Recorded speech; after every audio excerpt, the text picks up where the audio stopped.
Welcome to the show. Glad to have you with us on this Friday. Man, it is a blowing outside. That wind just will not relent today here in this area. We drove into the wind coming into the studio. I guess we'll be driving away from the wind going out. It's either hitting you in the face or hitting you in the butt. But here we are, and Jesse Stires gracing us in the studio for today's show. Yeah, I just wanted everyone to hear me super clear today. Came into the studio just to enhance my voice, but more importantly, That's the reason. to get some Beebs and Ash burgers after this. There you go. Ooh, well done. I mean, this is a red letter day. I mean, we get to hear the sultry tones of Jesse Stires, and there's no dogs in the background. It's a very good point. He didn't even bring the dogs to the studio tonight. They're at my house. Oh, they're at the house. Oh, is where they are. Yes. Gotcha. So They're a fan favorite. Yeah, they're a favorite in the house. Wife loves them. Daughter loves them. I mostly love them, but there's a lot of people in the house right now, plus two dogs that aren't usually there, and so I'm a little, yeah, like I'm a man of the people. I'm living in the population where everyone's roaming. In the meantime, Jess hides out in the back room and, closes the door and does his work back there and then messes with my thermostat during the day. So no one touched the thermostat. He keeps claiming that he didn't. Don't mess with a man's thermostat, Jesse. Come on now. Sean doesn't go to your house and mess with your thermostat, okay? He has the respect level. If he could. but he has the respect level that he doesn't do it. I know this about this man. Yes, that's exactly right. Man doesn't mess with another man's thermostat. Just like you don't give another man's wife a foot massage, like there are certain boundaries that are going on here. Vince obviously hasn't watched Pulp Fiction. When you drive, not in a long time, do you allow your passengers to touch the stereo and the air conditioning? Are we going to start nitpicking me now? Is that where this is going? Oh boy, I don't know. I feel like I need to be on the outside of this argument. I just hate when I pick up a friend, they get in the car and they just start messing with stuff. Friend is different. Friend, I had to set for this for a reason. Yeah, you have to designate who we're talking about. Is it the wife in the passenger seat or is it a friend in the passenger seat? Right. Completely different conversation. Right. Friend, no. Wife, yes. That's the short answer. Very fair. Yeah. Everyone knows when I'm in the passenger seat, it doesn't matter. It's my car. It's my stereo. We're flipping. And I'm usually good with that. Like, because you have good taste in music, so you can get after the radio. I have no problem with that whatsoever when we've gone on road trips. See, there you go. Yeah. There you go. All right. It's a quick show once again tonight. We've got Big Ten men's basketball coming up at 6:15, the pregame show anyway, at 6:15. Purdue and Nebraska in the Big Ten tournament. Got to slip this in. Last night, I told you guys, take some betting advice. Take Northwestern to cover 13.5 against Purdue. What was the final? They were down 25 at half. I come home. Dad's making fun of me as soon as I walk in. Guess who won by 13 points and covered by a half? No way. Yep, they did. Wow. They did. I mean, it was the advice that you gave. So I don't know how many threes were involved to get them down to that at the end. I couldn't believe it. It was like 45-21 at halftime. And I'm like, wow, you actually bet that thing. And then there you go. 13.5 spread. They won by 13. So that is the degenerate side of degenerate gambling right there. It is. It really is. I know it. There's $100 in my pocket saying otherwise. Hey, I mean, you're not wrong. Good for you. This is the time of year where I think we're probably glad for, anything to come out. Notre Dame spring football obviously starts next week. Some schools have started their spring football, but we're kind of in that time. Well, Stewart Mandel and Bruce Feldman, they gave us something. They certainly did. And we're going to talk about it right now. They each made their college football coach rankings for this year. Interesting that they do them at the same time. It's like this dueling, here's my ranking, here's my ranking. They each did the top 25. We don't need to go through the top 25. Marcus Freeman shows up in the top 10 in both. In fact, spoiler, Marcus Freeman at number 7 on both of their lists. I'm going to quickly go through each of the lists, and then we'll go back and we will discuss. Oh, yes, we will. I have some things to say. Now, I'm sure you do. I'm sure we all have some things to say. Now, they say their lists are not a career achievement award, but instead a snapshot of the coaching landscape today. So here's Bruce Feldman's list. Number 1, Curt Cignetti. Number 2, Kirby Smart. Number 3, Ryan Day. No big arguments there. I'm sure Jesse would, disagree with Kirby Smart because he loves him some Kirby. Number 4, Kalen DeBoer. Again, this is Bruce Feldman's list. Number 5, Mario Cristobal from Miami. Number 6, Dan Lanning from Oregon. Number 7 is Marcus Freeman. And number 8, Dabo Sweeney. Number 9, Kyle Whittingham. Number 10, Mike Elko. Again, that is Bruce Feldman's top 10 college football coach list. Here's Stewart Mandel. Curt Cignetti, Kirby Smart, Ryan Day. Basically the same top 3 that Feldman had. Now, Mandel, is it Mandel or Mandel? I still don't know how to say it. I think it's Mandel. I mean, that's what I'm going to go with. He's, brothers with Howie. Okay. I'm kidding. I don't know that. But that's how I'm pronouncing his name. Howie Mandel, yeah. Number 4, Dan Lanning. Number 5, Kalen DeBoer. Number 6, Steve Sarkisian. Different. He's not even in the top 10 on the other list. Sarkisian at number 6 on Mandel's list. Marcus Freeman at number 7. Then Lane Kiffin, Kyle Whittingham, Mario Cristobal shows up at number 10. So there's the top 10 for each of them. Marcus Freeman at number 7 on each of these lists. I'll just kind of open this up to both of you because obviously, Vince, you have something to say. I'm sure Jesse has something to say. We all have something to say. Mm-hmm. What do you think, Vince? Well, first of all, the criteria right off the bat is like now, snapshot right now, right? And then the very first thing they say about Kirby Smart is that he's 8-5 in his debut in 2016 and blah, blah. And like they go over his entire resume. I thought this was a snapshot. Like is I thought it now, or is it? Yeah, exactly. Right. So like I'm cool if it's that way, but don't say it's another way. And then so that's a big problem. Now, I still don't have a problem with Kirby Smart being number 2 because he has won back-to-back SEC championships.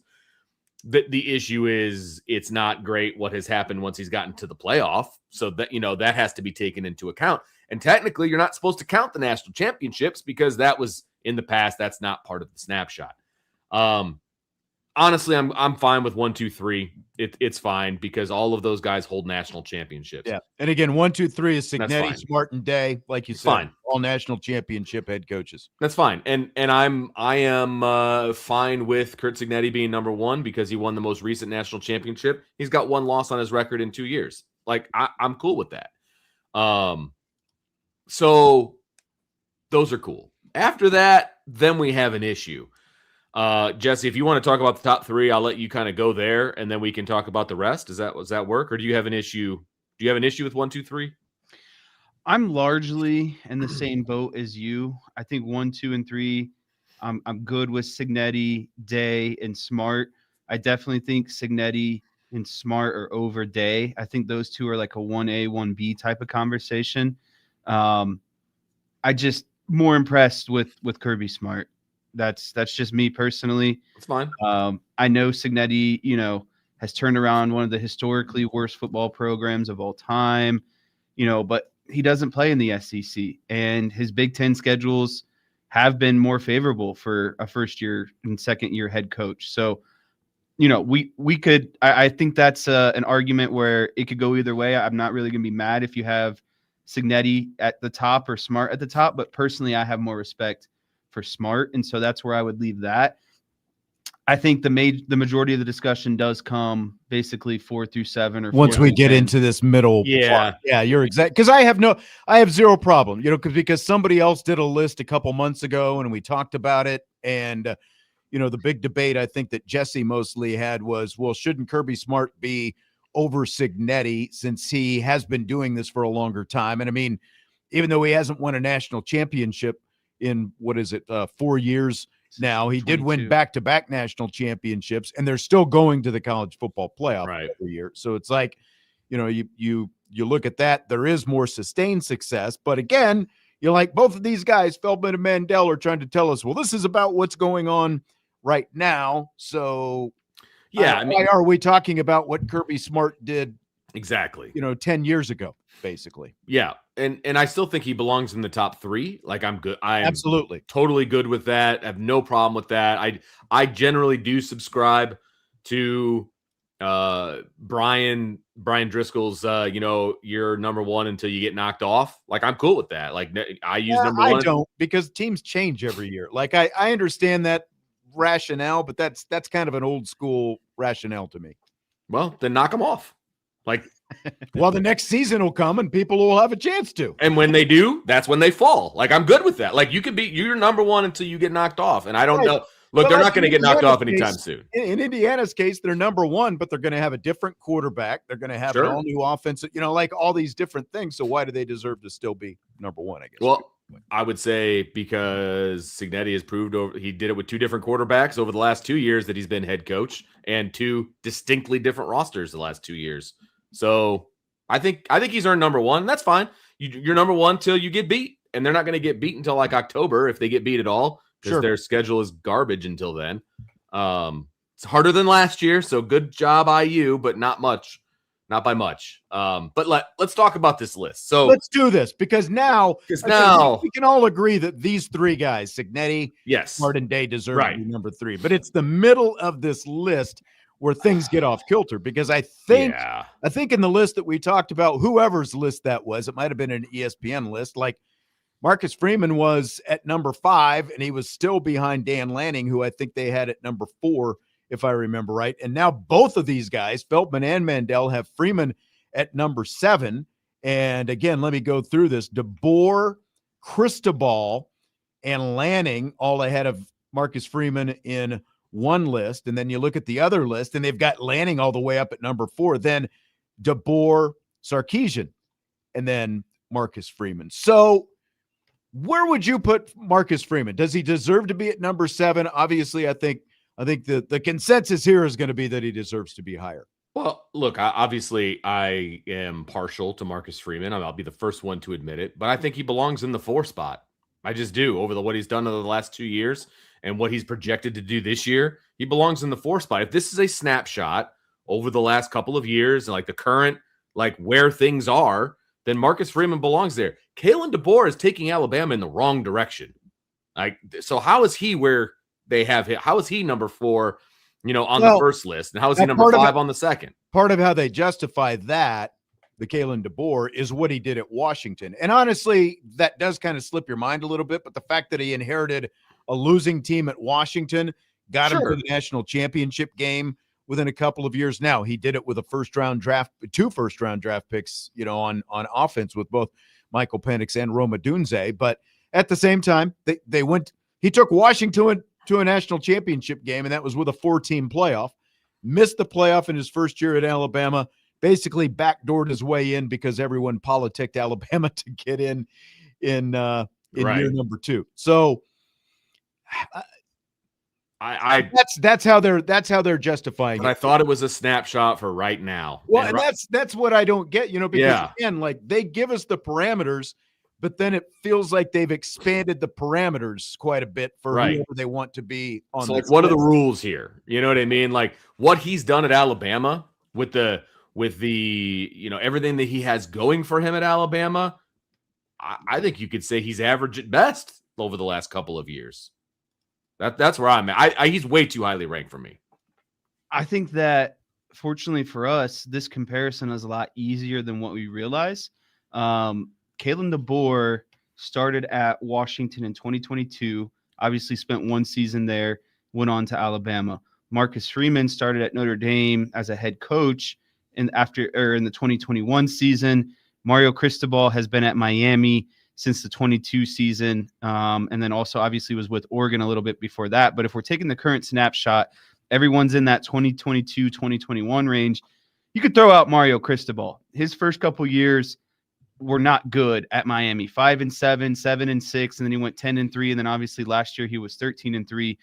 Marcus Freeman doesn't have any of those 5-7, 7-6 types of seasons. So and they both Exactly. have a national championship appearance with Drew Pine as a quarterback. Drew Pine and Right. Tyler Buckner as the quarterbacks, by the way. Yes. So Great I'm going to point. go ahead and kick. I think that's an easy way to get Mario Cristobal out of this conversation. Kalen DeBoer, I think him and Marcus Freeman are very similar in terms of, national championship appearances. They both now coach at big time programs. DeBoer, while he hasn't, maybe had the success that, was expected and obviously not quite the same as Saban, I think he's done a good job. They made the playoffs last year, but Marcus Freeman still has a national championship appearance in a format that is tougher. When DeBoer went, it was just a 4-team format, and he just had to win one game. And I think it was against TCU? But you had to be in the top 4 to get there, like in his defense. In his defense, yeah. But I think Notre Dame's championship team was better than Washington's championship team. Championship game team, you mean? Yeah, like the teams that made the national championship. And so again, True. I just think that overall, and especially at the beginning, Marcus Freeman didn't have the talent that DeBoer inherited right when he walked into Alabama. Marcus Freeman has made Notre Dame's roster what it is because of his ability to recruit. So, I think that's another big portion for me is no one can recruit at the level that Marcus Freeman recruits at either. And I think that's huge when you're considering this list. So that kicks out DeBoer for me. That kicks out Cristobal for me. And then I think as you mentioned, I think it was 6 or 8 weeks ago when that other list came out. I mean, I dismantled Dan Lanning. Dan Lanning and Marcus Freeman have very similar records. Lanning has made the playoffs, but my problem is Lanning is like James Franklin 2.0. He beats the teams that he's supposed to beat, but in every big game, he gets shellacked. The specifically in the playoffs. Matched up, not just James Franklin. Shellacked. Not James Franklin 2.0. He's Brian Kelly 2.0. Let's be fair. Because James Franklin doesn't make it to the playoffs very, so I mean he did the one time. But the guy losing the lopsided games, yeah, Brian Kelly. Yes. That's what I'm saying. Right, because he got he played like James Madison this year, and I think last year they had a fairly easy matchup in the first round, and then they got that rematch against Ohio State and got smacked. And then this past playoff, they got smacked by was it who are we talking about? Oregon. Who did Oregon lose to in the last playoff? Like the one that was 2 months ago? Yeah, it was either Miami. They got beat by Indiana, didn't they? Yeah, it was Indiana. Yeah, it was a rematch with Indiana. It was another just pull your pants down and give him a spanking. That game was not relatively close. So the games that Dan Lanning is supposed to win, he wins. But any game where it's another team just like Oregon or a team very close to his team, the games aren't even close. They're not even competitive. He is getting shellacked in those big time games. And so that's where I draw the line between I haven't seen Marcus Freeman just absolutely get his butt kicked by anyone. No, especially in a game where you got to show up and kind of prove yourself. He's had some embarrassing losses, but not getting your butt blown out losses. Right. He's played a lot of top 10 teams as well, and they have been more than competitive in all those games. And that's why when I look at I want to make sure that I'm crediting this to the right person. Again, this is Feldman's list where he has Mario Cristobal at number 5, and then Dan Lanning at number 6, and then Freeman at number 7. And then in the other list, you've got Mandel with Sarkisian. Like Feldman doesn't even have Sark in the top 10, right, which I do think I would take exception with that, considering that Feldman, in the top 10, because Feldman includes Dabo Swinney, Kyle Whittingham, and Mike Elko. And so again, if we're talking about a snapshot of what's going on right now, Dabo has no business being in either one of these lists. And Sark, I think he can be kind of overlooked. He's taken Texas to the playoffs, the last 3 years now or something. I mean, he brought Texas back. Yeah. Now, the argument against him is probably there's probably the resources like you get at Texas, no one's getting them. Now, the other side of that is a lot of other coaches before him had those same opportunities and same resources, but didn't do anything with it. But I definitely think there's a better, case for Sark at least being in the top 10 in this list, but not being above both the lists. Marcus Freeman. I'm sorry. No, I'm not saying above Marcus Freeman. Yeah. But I think Sark should be in the top 10. I agree with that. Exactly. So here's what I want to say about Cristobal and Lanning. Now, again, when we talked about these this other list a while back, I pretty much have Lanning and Freeman and Lanning as, like a 4A, 4B behind Signetti, Smart, and Day, because those guys have the national championships. The only other guy coaching right now with a championship, is Sweeney. And obviously we're talking about 8 years at this point since he won his last. So again, recency, which both of these guys are pointing to, is not on Dabo Sweeney's side. So here's what Feldman says about Cristobal. He's 8-6 against top 10 opponents over the past 9 years. Okay. Here's what he says about Lanning. Since Oregon moved to the Big Ten, the Ducks are 26-3 overall and 17-1 in Big Ten play. So we're talking about a combination here with these two coaches, both ahead of Freeman. We're talking about how they've done against top 10 teams and, in one case, and how Lanning has done against the Big Ten. And as you guys already pointed out, I don't have to go down, Lanning has gotten into the playoffs, but he's also been blown out in each of the last couple of years. But here's what Marcus Freeman is 5-5 against top 10 teams in his 4 years at Notre Dame. His wins are against Indiana, Georgia, Penn State, Clemson. I think people maybe forget Clemson. Remember that home game? Mm-hmm. Clemson was a top 10 team, and they've also played USC as a top 10 team. Now this is overall. Losses: Miami, Ohio State 3 times, one of them obviously in the playoff, but 2 times in the regular season, and another time to USC. So USC has been a top 10 team twice when Marcus Freeman played them. Obviously, Caleb Williams being part of that a couple of years ago when they went out to the LA Coliseum. Notre Dame is not in the Big Ten, obviously. We all know this, right? Notre Dame is not the Big Ten. Many people want to remind you of that. They're not in a conference. But Marcus Freeman has faced Ohio State 3 times in his first 3 seasons.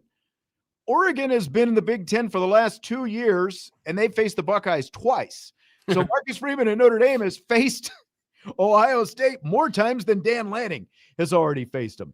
And as a non-Big Ten member, Freeman and Notre Dame have faced Ohio State more than most teams in the entire Big Ten. If you go, because of the way they're doing their scheduling. The only one would be Michigan, would be the only one that would be equal. That's right. That's it. That's right. And in 2 years in the Big Ten, Oregon has only faced 2 top 10 teams during the regular season. Ohio State 2 years ago and Indiana last year. That's it. And I like how they in the regular season. Now, obviously, they face more in the playoffs, but in the regular season, and again, when you look at Marcus Freeman facing Ohio State twice in the regular season, getting him in the national championship. But this is still my favorite fact, because if these guys want to talk about, well, this guy is this against top 10 teams, and this guy Purdue has faced 6 top 10 teams in the last 2 years. That's only in the regular season, obviously. 6 top 10 teams. There is no other Big Ten team that has faced as many top 10 teams during the regular season as Purdue in the last 2 years. But we want to trumpet all these, they've done this against top 10. It's because they keep serving up Purdue to all the good teams in the Big Ten. That's why that keeps happening. But Freeman is 7-3 against the Big Ten since he's been at Notre Dame. All 3 losses are to Ohio State. Right. And that's ultimately, part of the point that I'm trying to make here. They were obviously ranked in the top 10, and one of the wins was over a top 10 USC team as well. 2 others, the college football playoff against a top 10 Indiana and Penn State as well. So he's fared very well against Big Ten competition, with the exception of the fact that he's played Ohio State 3 times. There's not many other teams in the country other than Michigan who have played Ohio State as many times as Marcus Freeman has at Notre Dame in his first 4 years. And that's why, again, if you're going to use all this, well, they're this against top 10 and they're this against Big Ten, Marcus Freeman has to be higher. He needs to be number 4 on this list. I agree completely. And they, the guys they have on the list aren't bad to have on the list. They just have a bad order, in my opinion. I agree. The fact that you don't have Steve Sarkisian in on your list at all, that's you've got Dabo and Mike Elko. That's a problem. Mike Elko's great. Don't get me wrong, but what's he done? They fell apart at the end of last season. Texas A&M fell apart. And they fell apart the year before as well down the stretch. So they had every opportunity to be all the things, and they fell apart, So that has to go against Mike Elko. I'm sorry. I would take Mike Elko over some of these other coaches because I just like him as a person and that kind of stuff. But you got to have Steve Sarkisian in over Mike Elko, in my opinion. Well, and look, Kyle Whittingham being on both of these lists, I can get down with that to some extent, but at the same time, okay, you were in the Pac-12 for the bulk of that time. What did you do? Did you ever make the playoffs at all? If you're supposed to have these great physical Utah teams and all that kind of stuff. I realize it's Utah, as you're playing against, USC and Stanford when they were good, and Washington and and Oregon, but like, what did you ultimately do with it? Right. Exactly. I mean, great. You're going to go to a place where you're going to have a chance to have a lot more success now. But I think Whittingham verges a little bit on the overrated side to me. Let's see what he does now. You know what I mean? Like, I think now rubber meets the road a little bit for him. Jesse, if you had to pick one of these lists over the other, which of the lists are you taking? Let me give this a second look. I would definitely have to go with Mandel's list. And it'll lead me to kind of my next point. I wanted to make sure I got in. I appreciate that Mandel has Lane Kiffin on this list. I don't know how you can't have Lane Kiffin also on your list if you're going to include someone like Steve Sarkisian as well. But I like the pool that's in Mandel's list between Cignetti, Smart, Day, Lanning, DeBoer, Sarkisian, Freeman, Kiffin, Whittingham, and Cristobal. Really, I the only person I might take off that list is Whittingham, but I think the rest are fine. I just think that, to kind of wrap up my point about Marcus Freeman as well, I think obviously people are going to get hung up on the Marshalls and the Northern Illinois and that bad loss to Stanford. That's fine, but those losses never hurt Notre Dame and their end goal. Like the Northern Illinois, they still made it to a national championship. The year with Marshall, it's not like that the expectation was, a national championship team with Drew Pine, I think, as your quarterback. So I think where I draw the line is Marcus Freeman has a couple uglier losses than maybe everyone on this list, but he has better wins than everyone on this list as well. So he has to find that kind of middle ground of, if he wants to be considered or regarded as the top coach moving forward, he just can't lose those type of games and continue to, elevate at the highest level. But that's I think what's holding Marcus Freeman down, is everyone wants to infatuate over Northern Illinois and Marshall and all that stuff, which is fine. But let's look at him when the lights are the brightest, and that's when I think Marcus Freeman does his best, especially in comparison to the likes of, Dan Lanning, DeBoer at Alabama. I just like that Marcus Freeman has stepped up to the plate in those big time games. Well, and the other part of this, and I think Jesse said it earlier, is the recruiting aspect of this. And obviously everyone's got to be a good recruiter to some extent, or you're not going to be able to win. But when you look at where Notre Dame has traditionally been in the recruiting rankings and where they have been since Marcus Freeman took over, and the spots that they have been in, and the way the roster looks in a fairly short amount of time, I think that, recruiting has to factor into this. And, like Dabo being in Feldman's top 10, he's been in one playoff in the last 6 years. And his last championship was 8 years ago. And when you look at how Clemson has fared these last few years, are you really that confident in Dabo Swinney as a recruiter? Like, he's Right. obviously missed a couple times on some quarterbacks. And if he had the quarterbacks, I think that he thought that he had the roster to get into the playoffs and obviously win a lot more games. And the biggest knock against him is his inability to adapt to the transfer portal. Let's see. He went out and actually added a few transfers this year. Let's see if that actually pays off. But, again, my list would be Mandel's, because, again, I can't have Dabo Swinney on the list, and I do think Sark deserves to be on this list, and I think that Lane Kiffin deserves to be on this list as well. And there's no way Mario Cristobal deserves to be ahead of Marcus Freeman when he's had one really good year. And I think Freeman, when you look at the snapshot of the last 3 years and the consistency, there's been much more consistency out of Freeman's team, because look at Miami 2 years ago when they had a chance to get into the playoff or at least the ACC championship game, and you go out and, you lose to Syracuse, Well, he had the number 1 overall pick at quarterback and couldn't make the playoff. Right. Like, you know what I mean? Like, come on, man. Like, that's coaching. That's coaching. So you don't belong in the top 10 if you can't win with the number 1 overall pick. That's where I'm at. That's right.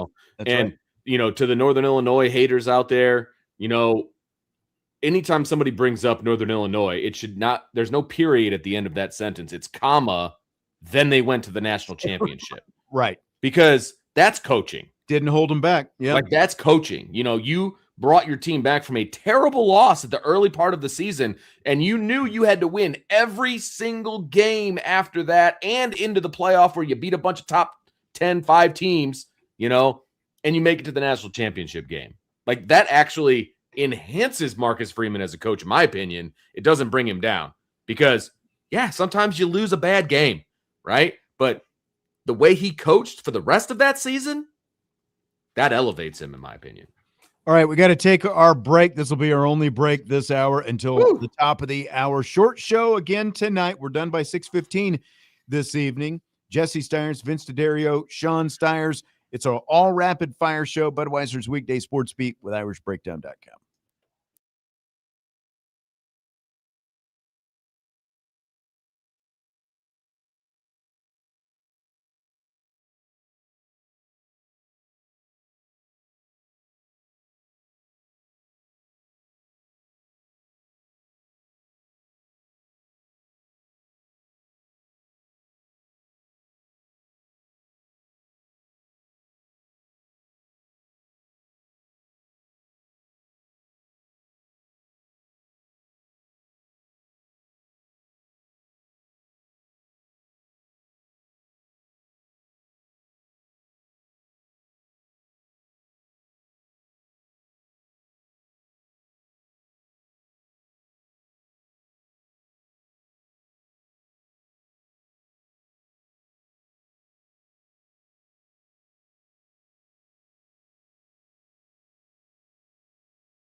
Budweiser's Weekday Sports Beat with IrishBreakdown.com.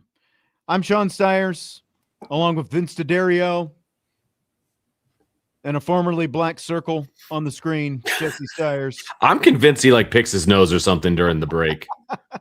Camera always goes off. No looking behind the curtain. He's doing something.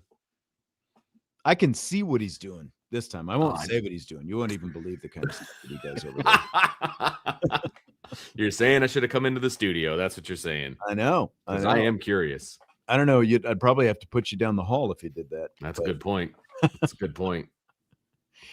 All right. It's an all rapid fire show today. We are done early tonight. We don't have a whole lot of time. FanDuel released its over-under college football season win totals for 2026. I don't know. Did these come out today, Jesse, or were they last night, or was it earlier today? Today. Yeah. All right. Notre Dame and Texas Tech both have the highest numbers for the win total. 11.5 is Notre Dame's over-under. Could the bar be set any higher for Marcus Freeman's Fighting Irish this season, Jess? The answer is absolutely not. The expectations are sky high. You now have let's look at this. You now have on FanDuel the highest win total. You have the odds-on favorite to win the Heisman, and you're the odds-on favorite to win the national championship.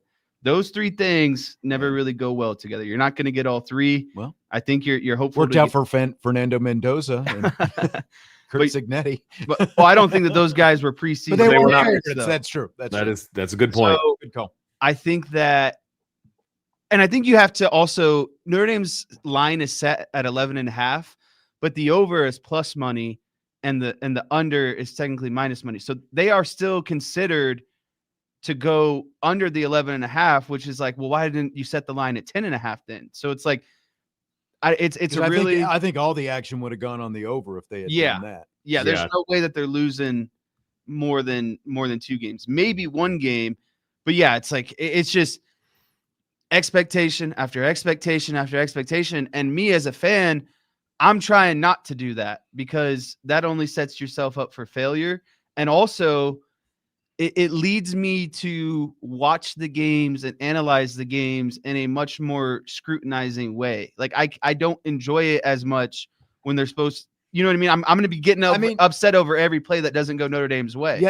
Yeah, you and a million other people. I mean, that's what this entire season is setting itself up for. The first bad play. Oh, see, we shouldn't have been rated this high. It's all these expectations. We can't and everything's just going to be unrealistic. There's already such a microscope. And I always talk about it, how it's the first quarter and it's a 7-3 game. And, they're getting things figured out, how the offense is going to flow. And, you've got everyone who's 8 shots deep, with social media muscles out there criticizing and going off on every little thing. And I just see the whole season being like that.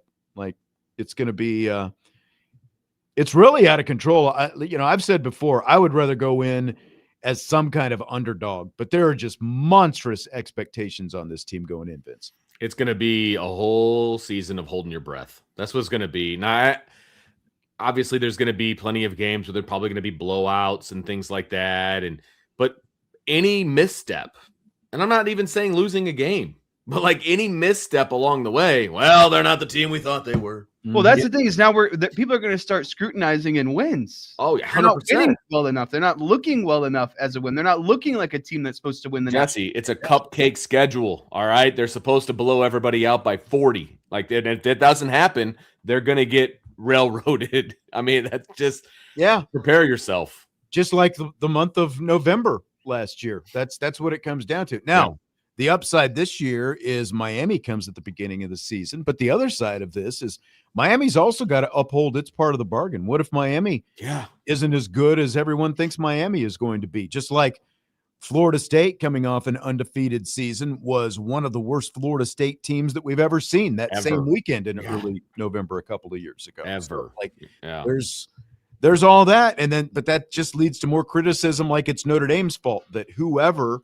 isn't as good as they were supposed to be. I will say this. I saw this come out today, and it's funny, the timing of this, because remember last year how periodically, like kind of part of our summer rapid fire repertoire was Schedules. we would guess the over under for different teams. Yep. And I was just thinking about that yesterday. Like, when do we start? And I'm like, oh, we'll probably start after the spring. But then today, all these over unders drop. So I have consciously not looked at anyone else's. Yeah. Because I want to be able to play the game when we do it. Oh, we're gonna do the game. I'm interested to see, like, when we're gonna get the preseason magazines here probably pretty soon. Kind of dive into those and see what people are saying. Obviously, for Notre Dame specifically, the expectations are going to still be skyrocketing. They're probably going to be on the cover of a lot of those magazines. I mean, CJ Carr, all the things. But yeah, it's going to be fun to kind of get after some of these, especially the Big Ten. I love to underestimate the Big Ten because that's right where we need to be. Hey, I don't know if you knew this, Vince. They've won 3 straight national championships. They have. Touche to them. 3 different teams, too. Yeah. It's the other 15 teams that are the problem. So my question would be for you guys, where would you set Notre Dame's over under at? Do you think 11.5 is fair at the end of the day, or would you be more on the 10.5? And not just because of, comfortability, expectations, like where would you realistically put it knowing Notre Dame's talent and looking at the schedule? I mean, honestly, I think that it's probably where it should be. Yeah. At 11.5. I think that is the right number. Like you said, if it's 10.5, that leaves a little bit more wiggle room. But then they're obviously looking at the fact that you've got Miami and BYU. But SMU can be a little bit sneaky. I just saw something today. Like they think that they're going to be pretty. Again, like we don't know, but I think that going in, what we know right now, 11.5 is the proper number. I agree. I mean, if you're trying to set the line and make money on it, and you're the one that's going to have to pay out, you're not setting it at 10.5. No way, because taking the over at 10.5 is super safe. That is a super safe bet. It just is. And 11.5. Now you're actually, because like you want to set the line where people have to hesitate.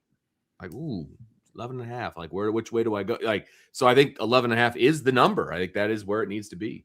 Yeah, I think 10.5 is way too easy, and 11.5 is like, do we really think they're actually going to go undefeated, win all the games, do what they're supposed to, or are they going to have that one mulligan? And I think that's why the 10.5 is so easy, because you get a baked-in mulligan, but obviously you don't with the 11.5. I agree. I think it should be at 11.5. It just sucks that everything's just compounding on each other. I know. So last year, I think we all agreed, like going into the season, that 10 wins was the absolute floor for that team, right? Is it 11 this year? Because I think it is. Has for to me. be. Feels like it. I don't think there's any reason to believe that it shouldn't be. Yeah. Again, based on the quarterback you've got coming back, all the talent around him. Yep. Most of the defense back, like the whole thing. There's every reason to believe. Doubt. Yeah. Yeah, I agree. And a lot of people are honestly going to be disappointed if they only win 11 games. I would be. I mean, my expectations are right there with everybody else's. I mean, I expect this team to win every one of the games that they play. I do. Stymie says 11 would have been better. Give me the option for the push. Oh, good luck with that. Stymie, come on now. It's not how over-unders work. I know. It's not over-under push.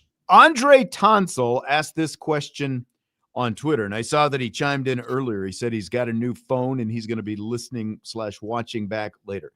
Here's his question from Twitter that he tweeted at me. For the wide receivers to be effective this year, we can't have 3 being the most dominant. I believe we need to have 5 or 6 that they plug in and be effective all over the field this fall. What do you guys think about that?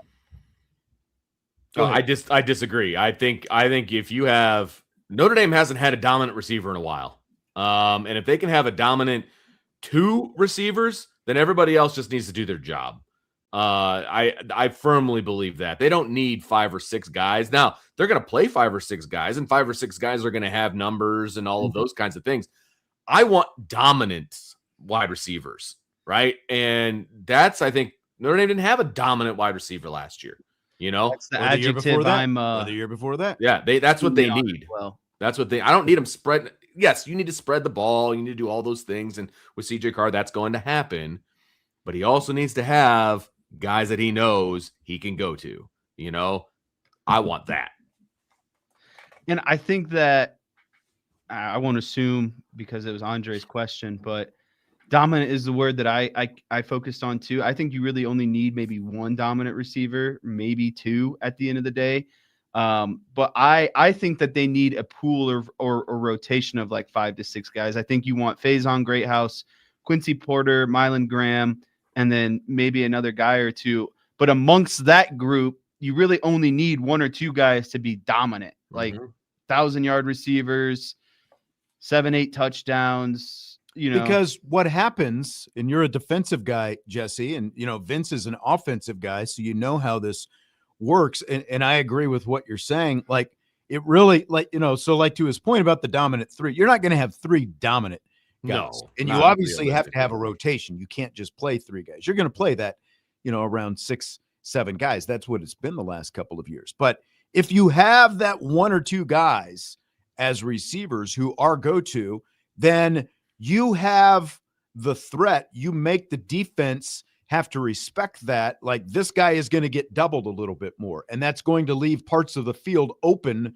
for these other guys, and it lets your offense be more productive as a result. And, like the whole yin and the yang about the pass game and the run game and how those things play off each other, that all plays off each other. So if you have that 1 or 2 guys who are just dudes, those alpha type dogs, that makes the defense have to play everything so differently. And if you have just one dude who can take the top off, then those, the safeties have to respect that. They have to play deeper. And then what's that do? Well, that helps your run game as a result as well. So I lean the opposite direction. I think we're all in the same boat on this. You got 1 or 2 guys who are that guy, then I think that that's much better than having balance spread across the board to 5 or 6 guys.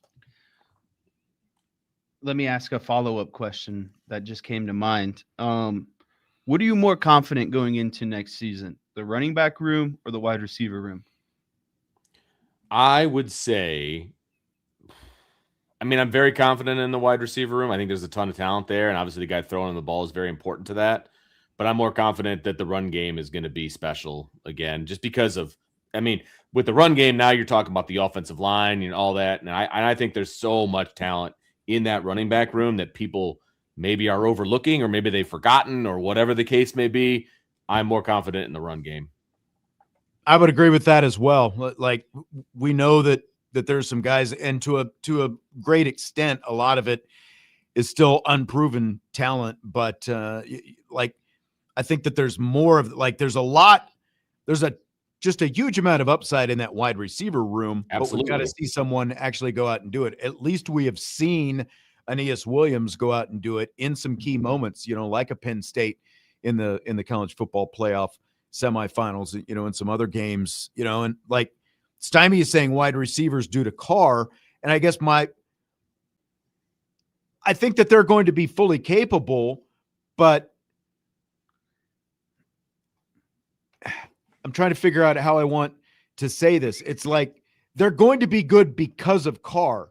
Yes. Sure. But that doesn't give me more confidence in the receivers. I have more confidence in Carr that he's able to place it there. We still don't know, who the dude is going to be. Unproven production, you talk about the running backs with unproven production and things like that. But I've seen the talent in the running back room. I know that they're going to be just fine. I have no doubt that the running back room is going to be just fine. The wide receiver room's a little different because I think the ceiling is very, very high for the wide receiver room. Absolutely. But the reality is, outside of Jordan Faison and Jaden Greathouse, and remember, Jaden Greathouse missed half the season last year, right? Or more than half the season. Outside of those two, you don't have a single returning receiver, and that includes the 2 guys from Ohio State that have over 100 yards total receiving in their careers.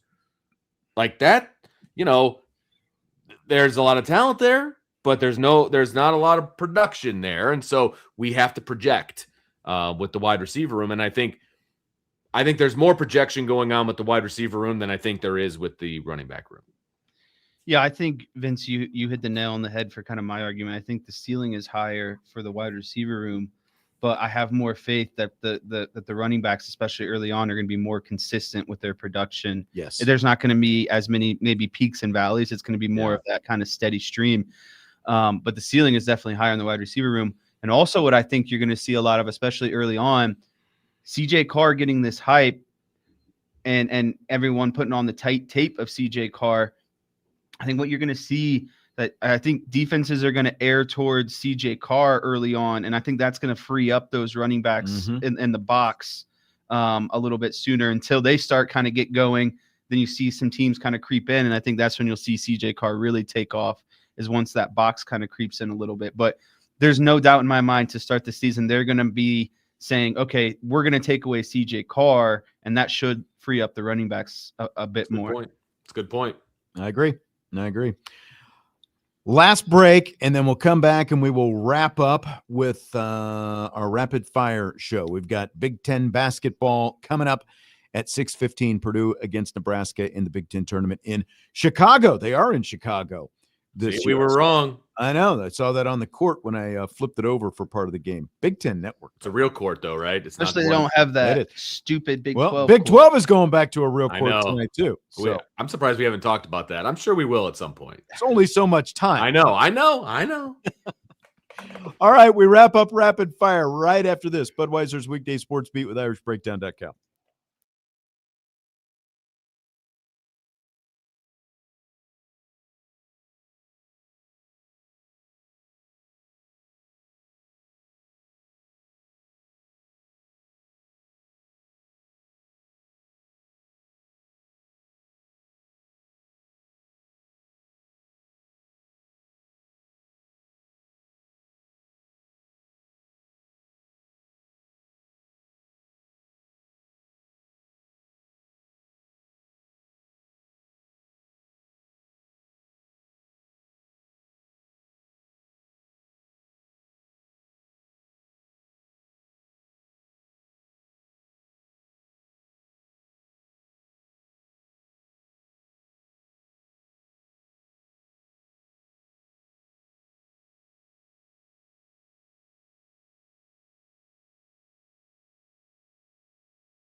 All right, we're winding things down. Got about 10 or 11 minutes here before we wrap up the show.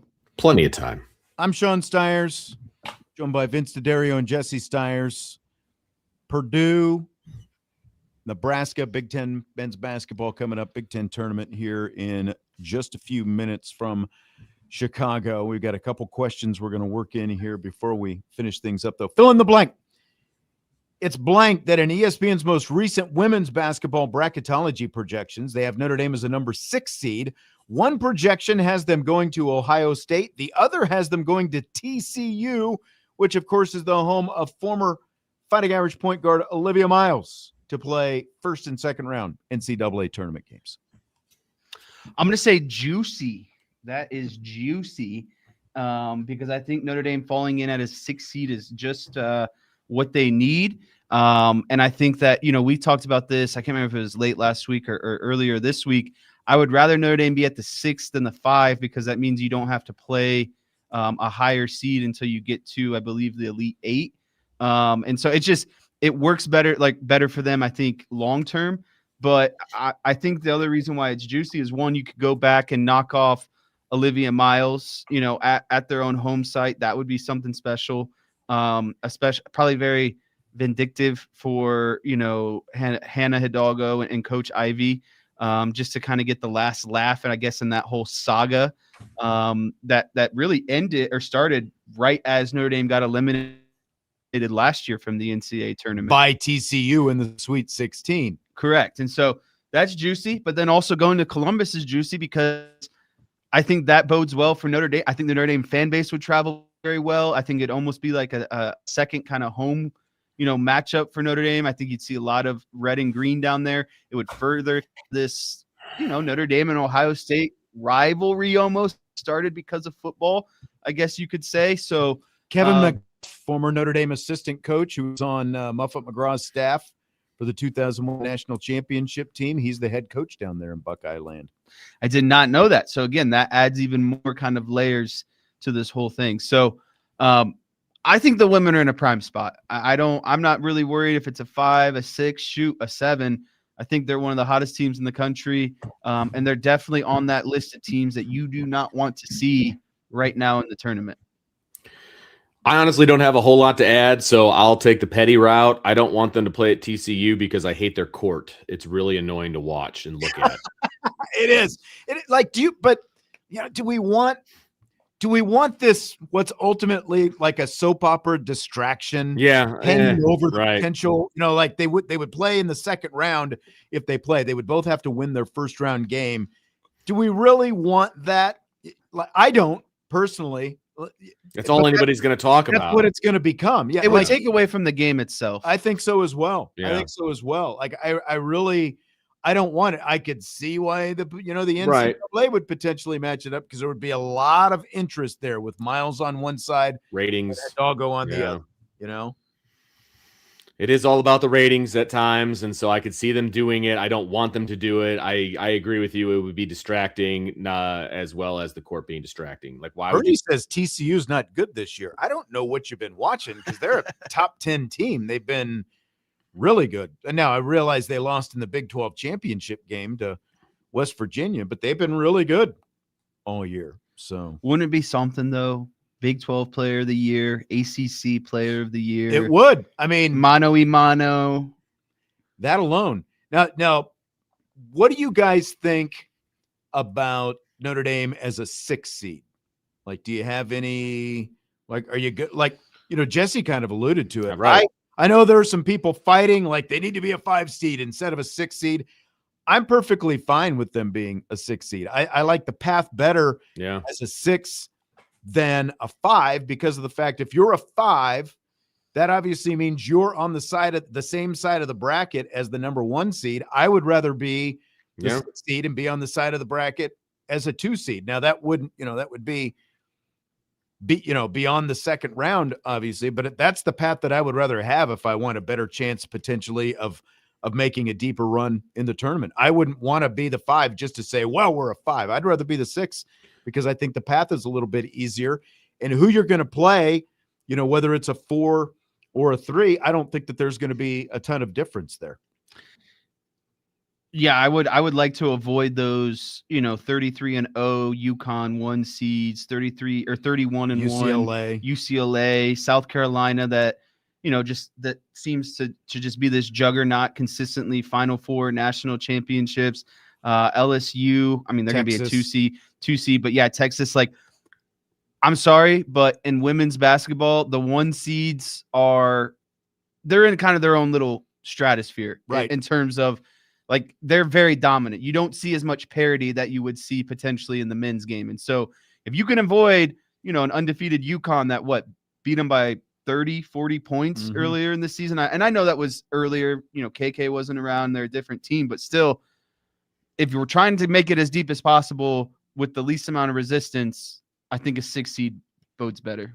Yeah, I'm with both of you guys. I think as a standalone, as you're just sitting here talking about like where they should be ranked and things like that, then you can make an argument to be a 5.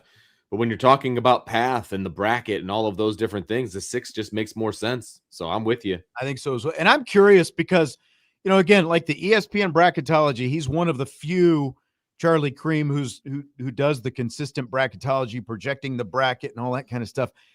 I was looking at kind of where he's got some of these Big Ten teams. Like, I think he might have Ohio State slotted like a seed too high. Like, they could end up being a 4 as opposed to a 3. And I think he's got Iowa right now as a 2. And I think that they could potentially be a 3. And obviously, if that happens, then you might see Notre Dame going to Iowa City, for example, instead of Columbus. So, if Notre Dame ends up being a 6 seed. So I'm going to be really curious, like, how close some of his seeds actually play out. Selection show Sunday night, though, at 8:00. Iowa City, pack your parka. TCU, pack your shorts. Talk There's a about big wind difference. blowing. Whew, man, big time. All right, Tennessee Titans are going to move into a new stadium next year, and the team has unveiled a uniform rebrand. They are going back to the old Houston Oilers color scheme with powder blue jerseys, red trim, and the white helmets, and they did away with like the fire trail thing that they had, on the logo on the helmets. They're going back to powder blue. Are you guys in or out on this new look that the Tennessee Titans are going to have? I am so in. Those are beautiful. They're beautiful jerseys. I am so in. For some reason, I just really like powder blue jerseys, and those are exquisite. They're simple. They're elegant. They are great. When I saw those today, I'm on board. I would say I am a massive in. I've got no notes on these uniforms. They're beautiful. Yeah. They remind me of those Charger powder blues. I had an LT jersey back in the day. Doesn't fit anymore, unfortunately. But the powder blues are amazing. And Tyler Evans took my punchline in the chat before I could get it off. If Jeremiah Love gets drafted, there's no doubt that I'll buy a jersey, because I want to buy a jersey now, and I'm not even a fan. I know. But if Love goes there beautiful, and I can get that powder blue, I'll wear that thing all the time. These are as sweet can be. Like, you guys have seen me wear the Houston Oilers t-shirt before. I've got one with the old color scheme.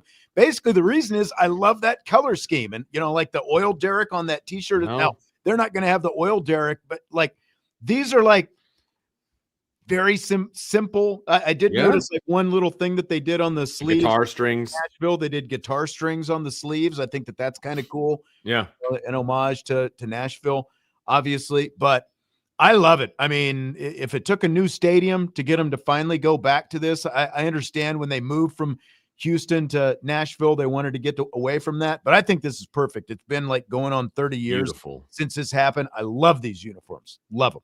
I am so on board. And the white helmet is so simple and great too. Yeah. I just, all of it. It's all fantastic.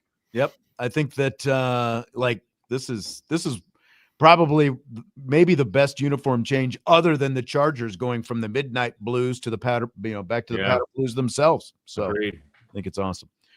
All right, guys, that's going to do it. Again, Notre Dame women's basketball and the NCAA women's basketball selection show is 8:00 Sunday night on ESPN. We'll find out where the Fighting Irish are going for sure. Have a great weekend. Enjoy basketball, baseball, whatever you're doing. Is just 9:00 on the microphone. USA. Big Ten basketball coming up next. Budweiser's weekday sports beat with IrishBreakdown.com.